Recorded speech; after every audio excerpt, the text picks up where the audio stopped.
G'day, rock and rollers. It's Dave Gleeson here from the Screaming Jets, and may the rock be with you. Like, Here he is. yay! Yeah, look at that. How How are you, are buddy? you? Good. Good, good, good. Good to chat to you again, as always. Yeah, mate. Yeah, it's good to catch up. Nice to be doing something out on the road again. Yeah. It is, and we'll get to that in a minute. But it has been a while since we last chatted. The last time I saw you was at the launch of the professional misconduct at Lansdowne. Now, a year Right. on, Yeah. how you doing, man? You doing all right? Yeah, we're doing all right. I think our decision to get on the road after losing our dear man Paulie, I think there was, we were discussing whether we'd can that tour or we'd get out and do it. And I thought it could, if we can the tour, it could be the death knell for the whole thing, And obviously we had the album that Paulie had contributed so strongly to, and I wanted to make sure that we got those songs out and people heard them. And I think it was, in hindsight, it was a really good decision because we all spent time together and were able to kind of be there for each other. And there was tears cried on stage and off stage. But now we're kind of in that's time where you accept that it's happened, and we share all the good memories and the funny stories. And yeah, it was a tough time, but I think it was we all benefited from it. Yeah, watching you guys push through that Lansdowne show. It was the second show only you'd done ever since without Paulie. I mean, it was Mm. unbelievable, but the mood, and even afterwards, chatting to you guys, you obviously weren't yourselves, but it was just so respectful for pushing it out there and doing that for him. So I thought it was awesome. Yeah, thanks. Yeah, no, look, I love the songs on that album. I've been lamenting. I'd love to just remember when we first started. No one knew any of our songs, and we got out there and we sold it to them. And now it's like you get to this stage where you've got to play obviously the songs that people want to hear, but you still want to give air and life to those songs because often when you get into the studio, the songs change quite a bit. And then, like, we just put one of the songs off Professional Misconduct, Come Down, in the set. And we were in the rehearsal room a couple of weeks ago. And we're like, this is actually the first time we've played this song in Yeah. this arrangement as a band, because we kind of recorded a little remotely last time as well. So Hmm. yeah, and then to give it life and then see the crowd go, "Oh man, I love this song on the album." It's been really gratifying. It's great. Stuff. Speaking of life, the Jets are back out on tour with Lifeblood. So, can you tell us a bit about Lifeblood and what people can expect at these shows? Yeah, we call it lifeblood first up because touring is the lifeblood of bands nowadays. I mean, you can't rely on album sales. You can rely on being ripped off by Spotify.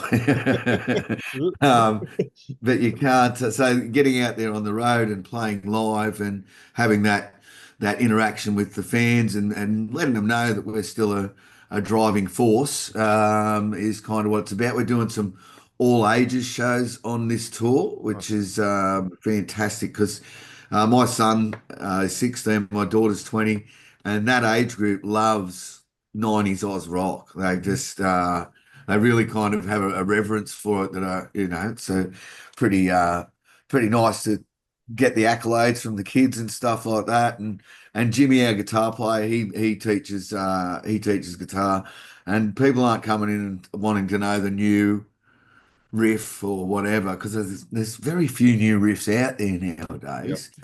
Well, in the foreground. But yeah, they want to learn how to play the riff to better. They want to learn how to play Back in Black. They want to learn how to play Marseille by the Angels and stuff. So Yep. it's really great to know that there's young people out there and that parents can bring them along to the shows.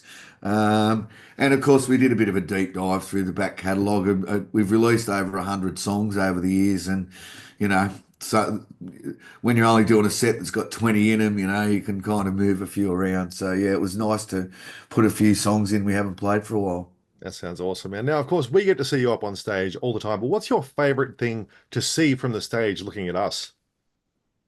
Well, look, anytime that the whole crowd is singing like songs like Better, Helping Hand, when you get that, it's kind of like a moment where you're all connected. It's like, the big the radar love of everyone kind of being connected on the same thing, and the songs meaning so different things to all of different people, but they all kind of connect and sing it together. It's just there is nothing like that. It gives you that feeling. Oh yeah, we've done some things right over the years. Awesome. Yeah, good stuff. Now, next year marks the 30th anniversary of the self-titled album. So that was a little bit of a departure and a bit of a change for the band. What do you remember about going in to make that album? And especially hearing a song like Sad Song for the first time, which is a little bit different for you guys, but became something really good. Yeah, yeah. Jimmy Hocking was he that was the first album he played on, and he pushed for the acoustic guitar quite a bit on in different songs, and that's where we started to really kind of, explore that side of the band with the acoustic side of things. Um, but we went in with a bloke, Robbie Adams. I think we tried for everyone. We wanted Brendan O'Brien or one of the big producers. We'd done the first two albums with our dear friend Steve James. Mhm. But yeah, there was a bit of a talk of let's toughen the sound up a little bit. So I got Robbie Adams, who'd done some work on the Zooropa album with U2, and he came over. It was yeah, it was a different kind of session because I remember him saying we weren't allowed to have drugs. And, you know, that was kind of one of those red flags to a band like us. Punching a billy before doing a vocal take was just what I did. Um, but yeah, so we would sneak off into the ping pong room and like little schoolboys. Um, but yeah, I think that album was really influenced by the fact that we loved the Black Album by Metallica. We'd fallen in love with Pantera. Mm. So yeah, there was kind of an almost conscious effort to toughen the sound up a bit for this. I love some of the songs on that record. We've just put Impossible Oh, wow. in the set, which is just a nice little ditty on an acoustic guitar Mm.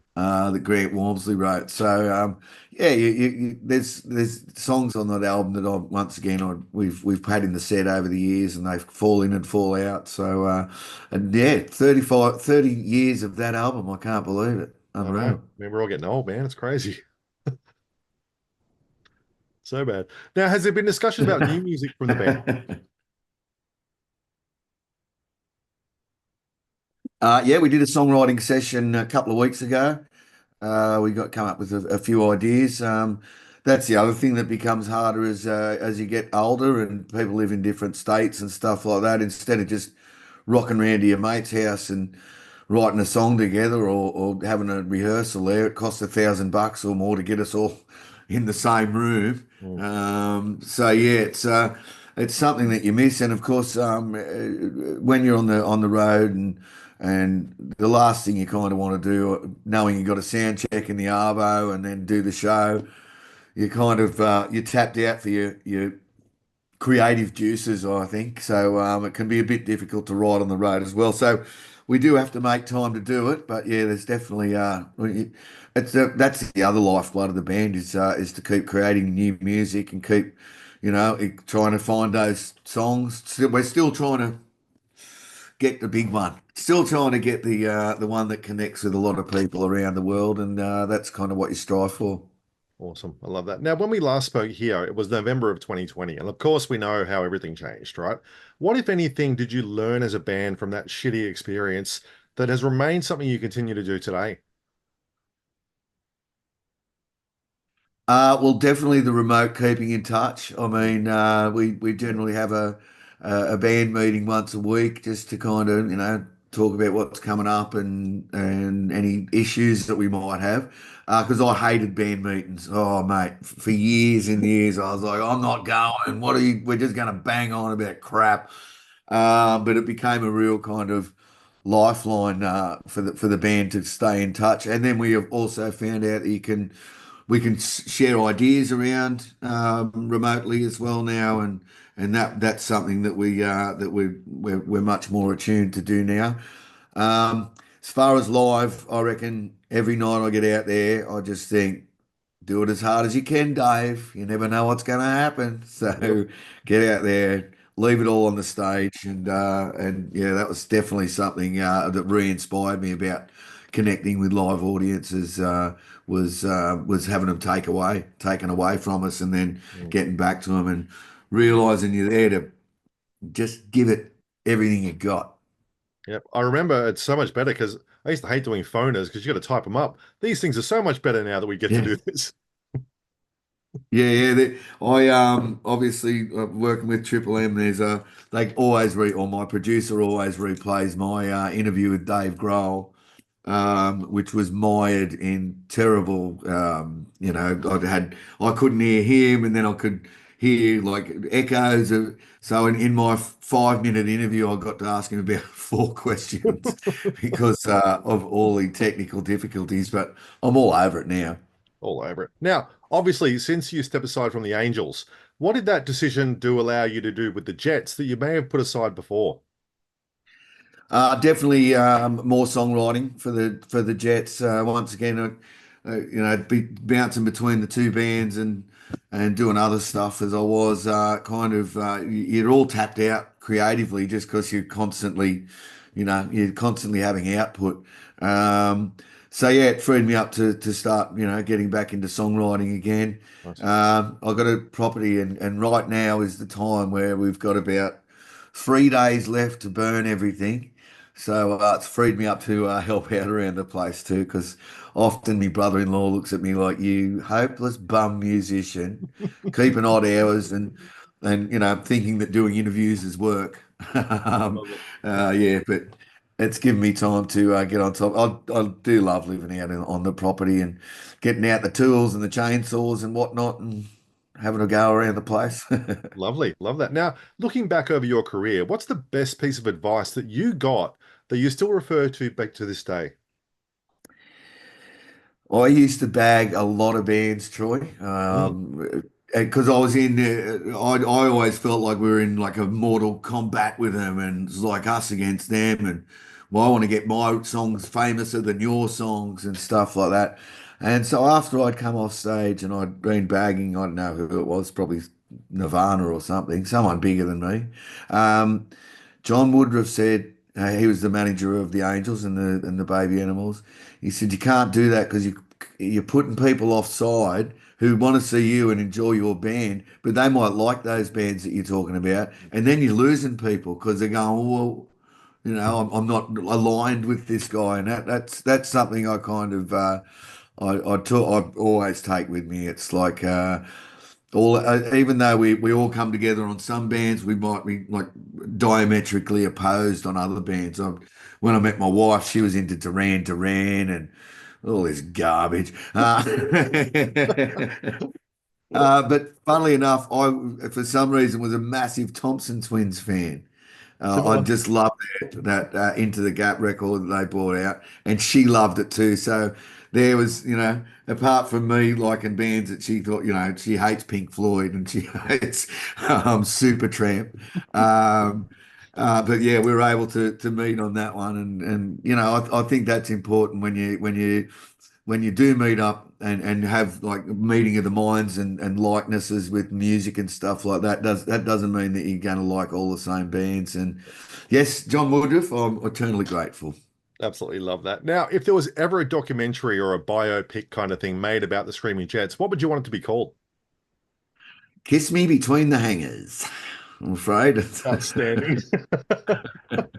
because because when we growing up in Newcastle, the RAF base was up there. So when you'd go surfing that, there'd always be jets flying over the place. And when I met this girl and moved up to Nelson Bay with her for a while in just out of Newey, and her family just they had this joke about kiss me between the hang. You know that old Air Force song they'd say. I'd say, no, what's that? Kiss me between the hangers, right? So and that was prior to the Jets. Mm. So then the Jets come along, and I've wanted to call every project we've ever done. And just for the listeners, viewers, it's hangers with an ARS, not an ERS. There That's you go. the What? there's the tie-in with Jets. All right. Made that better. Now, lastly, let's look ahead to the future with a prediction as we always do. Finish this sentence for me. In 2025, the Screaming Jets will. Go on to bigger and better things, achieve more than we ever have. Brilliant. Absolutely brilliant. I can't wait for that. Dave Gleeson, absolute pleasure. As always, mate, you've been my 100th, 300th, 499th, a few in between, and today your 773rd interview for that I've done. Unreal, man. Keep pumping it out, Troy. Thanks Will for do. that, Look mate. forward to catching up, buddy. Thanks, man. See you, Cheers. mate.